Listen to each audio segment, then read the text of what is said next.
broadcasting from Fintas, Kuwait.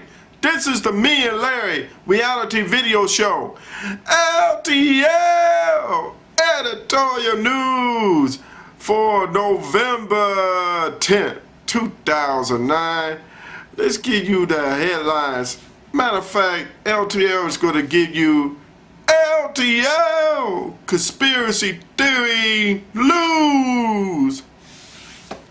This is spotlight on last week Fort Hood shooting and known suspect, and now they're trying to determine his fate.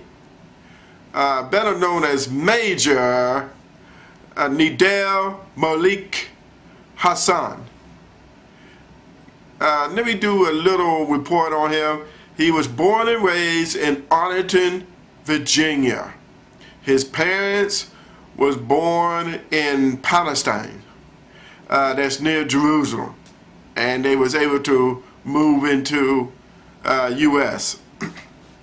Thing was, he was able to get into the army due to their wishes, and what it was is the part that he took up medical, and he was at that time a medical officer in psychiatry, and his job was to be in Walter Reed Hospital and deal with the soldiers that come back from Iraq or Afghanistan, the soldiers. And during that time, the soldiers, many of them are wounded and dramatized, and his role was to handle the situation.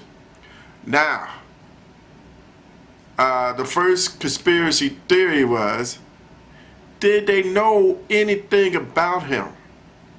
Yes, they know he was, they found out, or they already knew 4 years ago, or several years ago, that he was a Muslim. And how can they tell? Well, it looks obvious if he goes out to pray in the morning to the mosque in Washington, D.C., you know, freedom of religion, of course. That's another conspiracy too. If you give freedom of religion, why you want to target Muslims? That's a whole different subject in its way. But of course they was keeping an eye on him, especially when he was on the internet doing web search on terrorist groups, and he must have wrote a comment saying that Muslims would protect Muslims because in being suicide bombers just as much as a soldier will lay down his life laying on a grenade saving other soldiers. Would that give you a hint? And then he was really burned out. He was burning out. Did Dr. Thomas Granger notice anything? He's a director. No, they want to give him poor evaluations, saying that he complains and he wanted to be discharged. Okay. Well, why don't you talk to him? I guess he was burning out.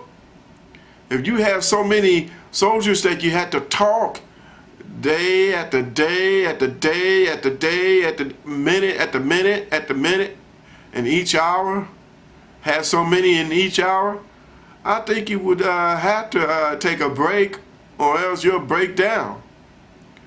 And so they never did bring up where he needed to talk to counselors himself, because from there he'll be becoming more affectionate about the war, and yes, that will happen, but they don't listen.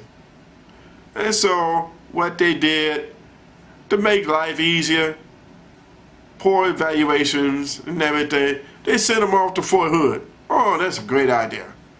Sent him over there, and he was quiet, tend to himself, but people would get him to get into arguments about the war, or getting into Iraq and Afghanistan war, and you know he's against that. He's Muslim. They're about peace. The extremists would deal with it because they get outside interference. Al-Qaeda group, of course, or they get into these terrorist cells, and that can happen. But he wasn't like that, because if he was dealing with so much about the soldiers, would that give you a second hint, conspiracy theory, that he was more for the soldiers, and seeing how much hurt they were receiving in a war that they didn't have no say-so, and then come back wounded, limbs missing, how to cope with life in the United States. So that was another thing. And then, oh yeah, feed them the third thing. Send them off to Iraq and Afghanistan. Oh, well, that just ticked things off. You know, the conspiracy theory was, the third one was, if he would have went out there, well, you think he would be a bigger threat than he was in the United States? I would believe so. It happened with a couple other Muslim-related incidents when they was in Iraq or Kuwait. And Kuwait is a battle-ready place for to go off to war. And if they're not really taken care of, things can go wrong. And especially if he would have went out there and he's all burned out and frustrated, and then he gets with guys out there who prays in the morning at the mosque and different others. There's a lot of Muslims out there and in the army today, and just start feeding him directly and indirectly. You know, that could cause a lot of serious damage, more than it did last week when he went off and got a handgun and started shooting up, killing 13 people, wounding a whole lot. So the key thing is, could have been avoided? Yes, it could have been avoided. Right there in Bethesda, Maryland, right there at Walter Reed Hospital, nipped it in the bud, like Bonnie Fife said of Andy Griffin's show. Don Knotts, of course. Nip it in the bud, take care of that right there then, so he didn't have to carry this anger.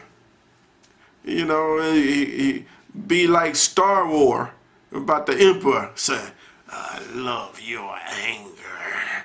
It makes me stronger."